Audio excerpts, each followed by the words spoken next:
Bom, meus amigos, finalmente tivemos respostas, assim, que já estavam demorando muito para saírem, tá? Finalmente falaram pra gente o que aconteceu em Braddock, mas eu esperava mais. Eu esperava que fosse algo muito maior, muito mais grandioso, mas a gente já vai falar disso aqui nesse vídeo. Oi, eu sou o Luke, sejam muito bem-vindos ao canal Luke Badu, canal que mais fala de Star Wars nesse setor da galáxia. E aí, meus amigos, The Acolyte tá caminhando aí pro final, a gente só tem mais um episódio dessa série, a gente descobriu finalmente o que aconteceu em Braddock, mas pra mim, eu acho que a gente descobriu tarde demais. E assim, como eu disse no começo do vídeo, eu esperava muito mais, eu esperava que fosse algo muito mais grandioso, muito mais pesado, por mais que tenha sim sido pesado, mas eu esperava algo que tivesse proporções em que o Sol realmente tivesse cometido um crime gigantesco, sabe? Que ele tivesse dado ordens pra massacrar alguém, tivesse realmente massacrado todas aquelas bruxas, mas não, foi algo um pouco mais básico, entre aspas. Mas tá, a gente já vai chegar aí, mas antes eu quero pedir uma coisinha aqui pra você que tá assistindo aqui e é novo aqui no canal. Cara, se você tá assistindo e é a sua primeira vez aqui no canal, considera então se inscrever e deixar o like, tá? Pô, se você se inscreve e deixa o like, o YouTube vai entender que você quer se tornar um balduco e que outras pessoas que gostam de Star Wars e que estão procurando um canal que fale só de Star Wars querem também se tornar um balduco. E então a gente vai aumentar a nossa legião de balducos.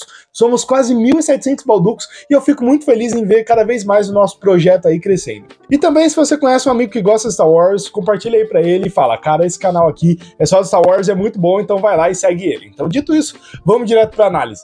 Primeiramente, desculpa ter atrasado a análise, tá? Eu tava doente, eu fiquei muito zoado ontem e eu vim aqui do futuro pra pedir desculpa pra vocês. Então é isso, vamos voltar pro vídeo. O episódio 7 se chama Escolha e realmente o nome faz muito sentido, já que ele trata de uma escolha do Mestre Sol e mostra o que o Mestre Sol fez, mas vamos por partes, a gente já vai chegar lá. Ele começa em Braddock 16 anos antes, começa ali do flashback, só que dessa vez do ponto de vista dos Jedi, principalmente do ponto de vista do Sol. E eu já tinha chutado aqui que a gente veria pontos de vista diferentes do que aconteceu em Braddock, né? A gente tinha visto o ponto de vista da Osha e eu tinha chutado que talvez a gente fosse ver o ponto de vista do Sol e da May, e é mais ou menos isso que acontece, já que a gente tem sim um pouco do ponto de vista da May nesse episódio, mas a gente tem focado muito mais nos Jedi e no Sol. E os Jedi estão em Braddock em uma missão, e não é a missão que a gente já tinha comentado aqui, né? Eu tinha especulado, talvez eles estivessem em missão atrás das gêmeas, atrás das garotas, ou talvez atrás do culto das bruxas.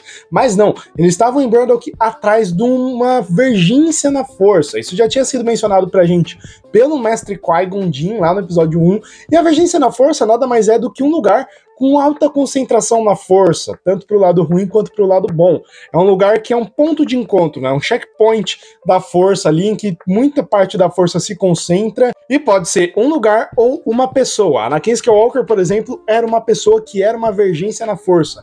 E a gente tem vários exemplos de vergências na força na saga Star Wars. A Caverna de Dagobah, por exemplo, é um ponto de vergência na força, ou até mesmo a Ahch-To também chega a ser um ponto de vergência na força. E se a gente forçar um pouquinho mais, talvez a gente veja até Mustafar, depois do que acontece no Darth Vader Immortal, né, que é o jogo de VR do Darth Vader, possa ser uma vergência na força também. E os Jedi estão lá em Braddock atrás dessa vergência porque aconteceu uma coisa que deu vida para esse planeta. Durante muito tempo, Braddock não tinha vida, mas por conta de um desastre que aconteceu no hiperespaço, sim, o desastre do hiperespaço que é mostrado lá em High Republic, né, lá na Alta República, e em Luz dos Jedi, no primeiro livro, é mostrado que uma nave acaba sendo puxada pelos Nihil pelo hiperespaço, na verdade não puxada, ela acaba colidindo com uma nave Nihil que traçava outra rota secreta pelo hiperespaço, e vários pedaços desse cruzador são espalhados na velocidade da luz, já que ele estava na velocidade da luz, são espalhados em velocidade do hiperespaço por vários setores, vários sistemas.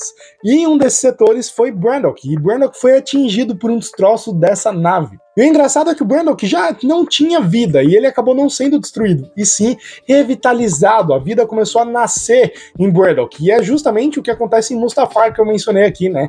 Mustafar não tinha vida, era totalmente lava, e depois do Darth Vader tentar ressuscitar Padmé usando um artefato Jedi antigo, acaba que ele traz vida para Mustafar. Então é muito interessante a gente ver esses paralelos aí e essas menções à Alta República nessa série, já que ela se passa na Alta República e a gente não tinha visto muita coisa da Alta República sendo mencionada aí. E é interessante que os Jedi eles acabam topando com as gêmeas sem querer. O Sol vê elas, eles descobrem que tem vida humana ali e começam a ir atrás do que tá acontecendo. E aí eles acabam dando de cara com o culto de bruxas de Brandon. A gente tem o Torben fazendo menção às Irmãs da Noite, né, falando que talvez elas pudessem ser bruxas, tipo as Irmãs da Noite. A Indara fala que não. E é muito interessante a gente ver um outro ponto de vista da possessão do Torben. A gente já tinha visto no trailer e na série, né, no episódio 3, a gente viu que ele tinha sido possuído, mas ali foi algo muito rápido. Porém, na série, a gente vê de uma outra perspectiva, que a mãe Aniceia realmente entra na mente do Torben e acaba manipulando ali ele, já que ele era o elo mais fraco, né? Ele tava ali sendo mais abalado, ele queria ir pra Coruscant logo, ele não queria ficar naquele planeta, principalmente depois de saber que tinham bruxas, ele tava totalmente revoltado, e o Torben era um padawan da Mestre Indara, e a Indara toda hora dando patadona nele, tadinho. Então acaba que ele tava totalmente revoltado ali, ele queria ir embora logo, tava um elo fraco nos Jedi, ele era o elo mais fraco, principalmente por ser um padawan, ele acabava sendo o mais frágil ali, e a mãe Aniceia se aproveita disso e começa a manipular a mente dele, manipular ele de diversas formas. Depois ele acaba meditando para fortalecer sua mente. É muito legal aqui que a Indara, ela dá várias alfinetadas no Sol, né? O Sol, ele é muito emotivo, a gente já vê isso desde o começo, ele é muito emotivo, diferente dos outros Jedi. Diferente da Indara, por exemplo, que é muito mais fria, ele acaba sendo muito mais emotivo e ele tem uma conexão especial com a Osha. Desde o começo ele acaba se conectando com ela e ele fala pra Indara que se conectou com a Osha, e a Indara joga várias coisas na cara dele, principalmente falando que ele não seria um bom mestre, né? Que tem motivos para ele não ser um mestre, não ter um padawan, e ele ser emotivo é um desses motivos. E cara, na minha perspectiva, isso mostra muito como a queda dos Jedi tá começando a ser construída aí, né? Já que a Indara mostra quão arrogantes são os Jedi das prequels, né?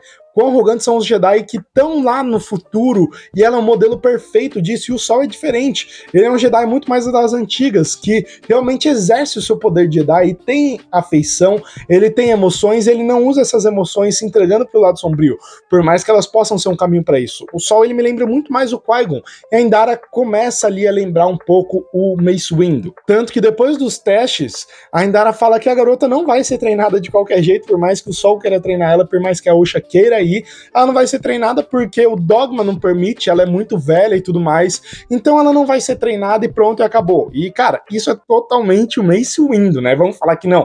Não tem como falar que não, cara, é totalmente o Mace Windu. A Indara tá agindo igualzinho. E já que a gente falou de divergência na força, é interessante a gente ver que talvez as irmãs seja uma divergência na força. É dito pra gente realmente pelos Jedi que elas foram criadas artificialmente, né? Então elas foram manipuladas pela força para serem criadas, então isso tá confirmado. A gente só não sabe a que ponto, sabe? Será que a mãe Aniceia usou essa divergência na força para acabar manipulando? Ou, interessante o que é mencionado aí também, que talvez elas sejam duplicatas, né? Talvez elas tenham sido replicadas usando a força, então talvez uma delas tenha nascido antes e a mãe Aniceia tenha criado outra, né, pegando ali uma parte de uma e a parte de outra. Talvez a Mei tenha ficado com o lado ruim de uma das pessoas e a Osha tenha ficado com o lado bom, tenha feito essa divisão aí de Yang, não sei, não dá pra saber, mas é dito pra gente realmente que elas foram manipuladas pela força. Mas é importante ressaltar aqui que o único criado por vontade da força foi Anakin Skywalker, então as garotas não desmerecem a profecia do escolhido. Então não adianta falar que desmerece, porque não desmerece. E aí, a gente já chega na parte da escolha, que é a revelação que a gente estava esperando há muito tempo.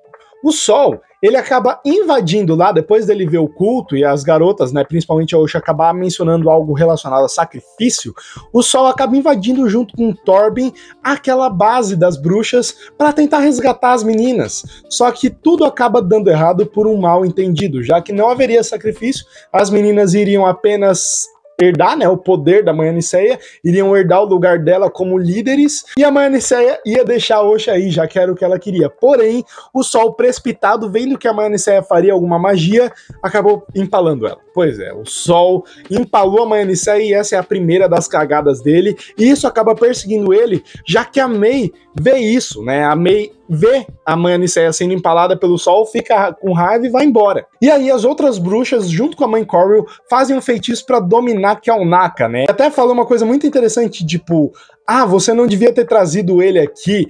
Aí o Tormund até responde, não, mas eu tô forte, eu não vou mais cair nesse truque. A mãe Coriel simplesmente olha e fala, não tô falando de você, meu querido. E aí o Kelnaka aparece lá todo possuidão, e aí a gente vê a origem das cicatrizes do Tormund, que realmente foram causadas pelo Kelnaka, e a gente já tinha visto isso no trailer, já tinha visto uma parte dessa luta nos trailers, e aí tem uma luta muito boa do Kelnaka contra todo mundo, e ninguém consegue parar esse Hulk, cara. É um Hulk Jedi, quem bate de frente? 3 Jedi tomaram um sufoco ali pra bater de frente com ele. E esse poder até lembra um pouco os da Night Sisters. E enquanto elas estão dominando ali o Kelnaka, né? Não é só a Coriel que tá dominando. São todas ali que estão dominando, fazendo um feitiço exatamente desse jeito que eu tô fazendo, balançando de um lado pro outro. Elas estão ali dominando o Kelnaka. Porém, elas morrem não por um massacre. Não são empaladas todas com sabre de luz. Elas morrem justamente quando a Indara tira ali o feitiço delas, purifica o Kelnaka e tira o feitiço delas da mente dele usando os poderes Jedi. E eu achei isso fraco. Eu achei isso um pouco fraco, tá? Tipo, matar todo mundo ali só dessa forma pra meio que não deixar os Jedi saírem como criminosos.